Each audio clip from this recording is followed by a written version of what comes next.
Hey! Welcome to the poetry reading of the night. We've got some poetry and we've got some blowetry. And it is night.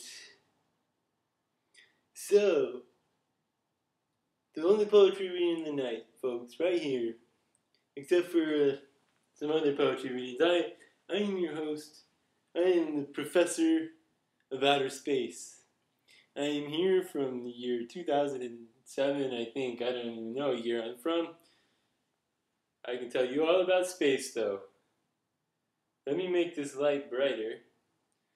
We got a poetry reading from Daniel Bailey. Hey. And, he's the only one who came, yeah. He's the only one here. We got a dog, but I don't know if the dog knows how to read poetry. So, it might just be Daniel Bailey. Okay. Daniel Bailey, go here. Sit in this chair. I don't know. Hey guys. I'm gonna read a poem off the thing that I've been working on. This poem, I'm gonna read it off my phone because I'm an asshole. This isn't even an iPhone. This is a fucking Android, so it might as well be just reading the numbers off a rotary phone, I guess. This is called Thousands of Daniel Bailey. Feeling great for 2 seconds a day is feeling great for the entire day. I have found this to be true on so many occasions. I am even an occasion of my own. I sit in the here light of near morning, still 6 or 7 hours away, but still wanting to recount to you every word I have ever spoken, as if I am a baby, and this feat is possible within the span of this hour, or even this thought. Sitting here like a 13-month-old, I tell you no, no, no. I repeat it, no, no, no. I tell this house I am in it. I would like to be the house of 1,000 of me. I would like to sit next to water and let the thousands walk in and out. I would like a sheet of paper, to be the host to so many stories of me. I would like to feel several thousand winds through my windows and rafters, cooling the thousands of me. I would like to be near a cliff, for those of me that want no part to jump off. I would like a here, to be so near to the world, that the world in fear moves away. I would like fish at my shore. I would like mud skippers skipping my mud and my neighboring pools, and the slaughter of bugs in the throats of frogs, but the prevalence of moths like the shadow of me in the night, how it yelps. When I say the world, I mean people. I mean believing in yourself too much. I want boats to come near me only to find the shores too small to land, waves too large to swim. I want all 1,000 of me to walk out into the water and drown once a year, to return to the house of me and ruin the floors, of God out there, of the water again a channel, on the radio playing Motown in the background, of the cliffs shouting at the water, of the water shouting back. If I know hell, it will be like me. It will wander in droves, the shore a nothing, the house a nothing, a mosque of chairs, and a roof that keeps the scalp clean of the sky.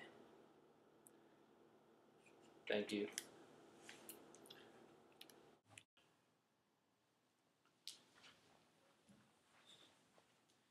That was great, Daniel Bailey, but could you maybe read more than like one poem?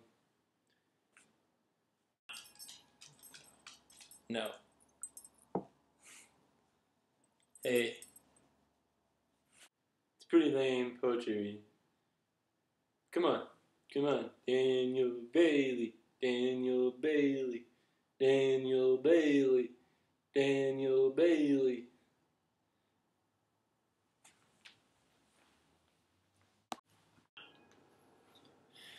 Okay, this poem is called I Just Witnessed a Hawk Killing a Squirrel and decided to write a nature poem but wrote this instead.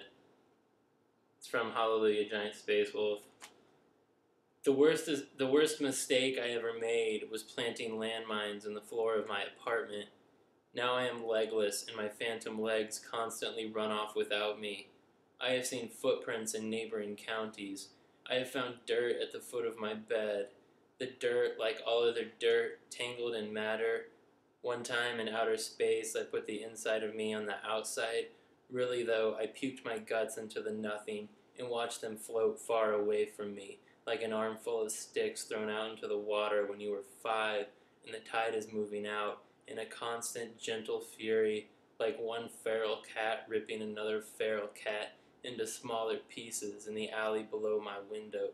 And tomorrow I will pet the winter cat like a high five, and I'll offer it some of my sandwich. When I drive at night through the country, I look at roadside ditches like open veins to swim through, like I can infect the earth with my body.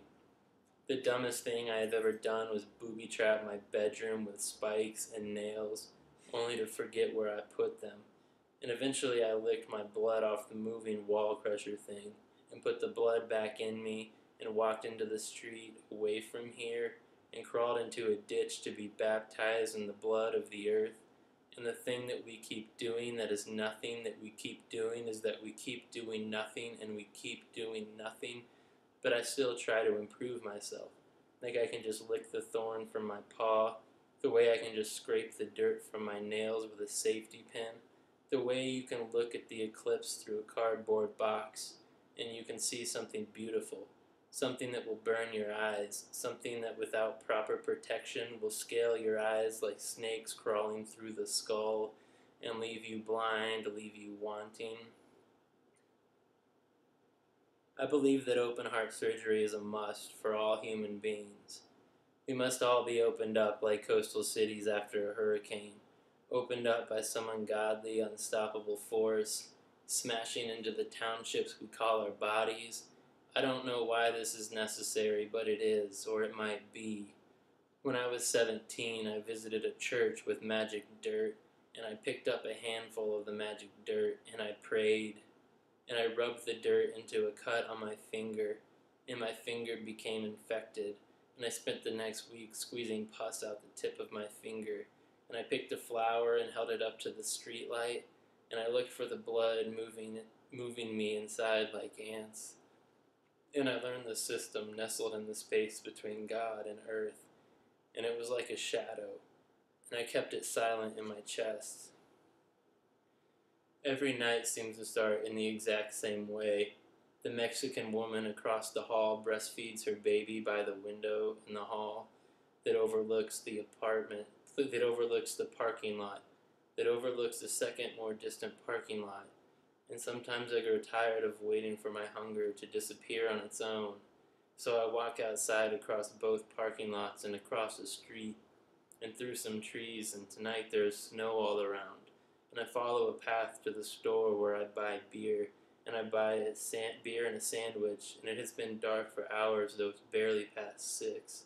And I wait to cross the street where cars stampede, and I cross the street when I find a break in the line, and I walk home through the same trees and parking lots and stampedes, and I shut myself away from the world, and I wait, which is the same as doing nothing, and doing nothing is just doing nothing, and I open my mouth, and this is what comes out.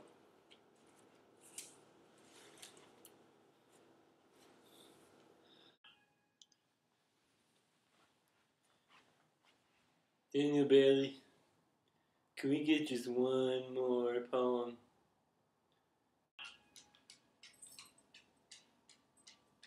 No. We just want one more poem from you. Please?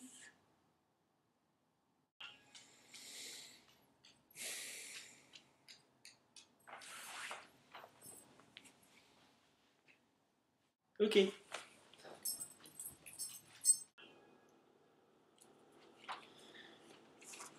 Here Here's a poem about religion and frogs. It's called "The Weekend is Almost Here and I'm Already Bored." Let's do something totally original. Let's dissect a church and pin back its edges and examine its parts. Let's make out and rub frog hearts on our eyelids and then put the hearts in our chest pockets. Let's have a three-way in the bathroom of a church with you and me and someone who has never experienced dissection guilt. Let's do unto others as we would do unto the hottest Christian girls ever. Let's punch out all the panes of glass on the pastor's tool shed and use the broken panes to dissect our own bodies and let our blood pool in a collection plate. Let's put a frog heart in the blood and say a prayer for all the lonely scalpels in the universe. Let's take pictures of the universe from the very center of the universe, looking outward in all directions at once. Let's get naked and run through a picture of frog Jesus nailed to a dissection tray. Let's build a bonfire and run naked through the bonfire and let our flesh burn until nothing can harm us ever again. Let's enter the plot of a movie aimed at middle-aged women wanting to feel more beautiful. Let's make out with middle-aged women wanting to feel more beautiful. Let's break a world record for the number of times we can ride a frog heart to the center of the universe in a day. Let's feel religious and understand that the weekend is always almost over and realize that the only thing the weekend has ever brought us is a superabundance of questions about what the weekend really is. Let's do something symbolic to close the weekend. Let's take our frog hearts and search the banks of local ponds. Let's find a frog without a heart and make it complete. Let's climb a tree and make out the way that frogs make out with the moon. Let's open our mouths and let our hearts climb out and crawl down the tree trunk and across the bank and into the pond to watch fish sleep with their eyes open. Let's look at the universe and take a picture with our minds and develop the picture until it replaces our minds. Let's follow our hearts into the pond and walk until our ears are filled with water and we have to stuff our ears with cotton balls for the next week.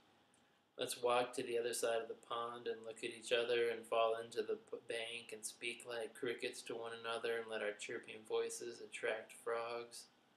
Let's open our mouths and let the frogs crawl inside and let them slide down our throats and into the cavity where our hearts used to be.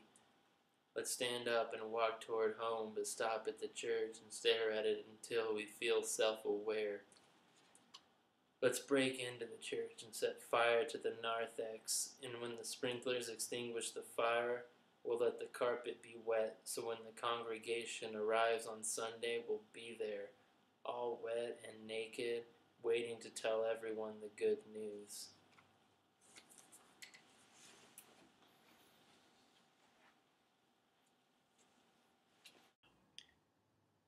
I'd like to thank all the lovely folks in our audience tonight.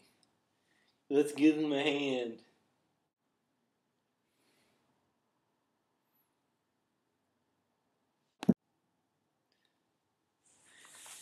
And I'd also like to thank I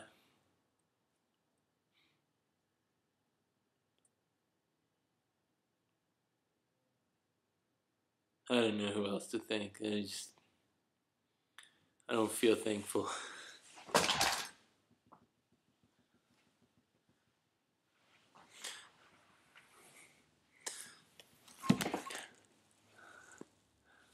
All I wanted to do was put a good poetry reading together.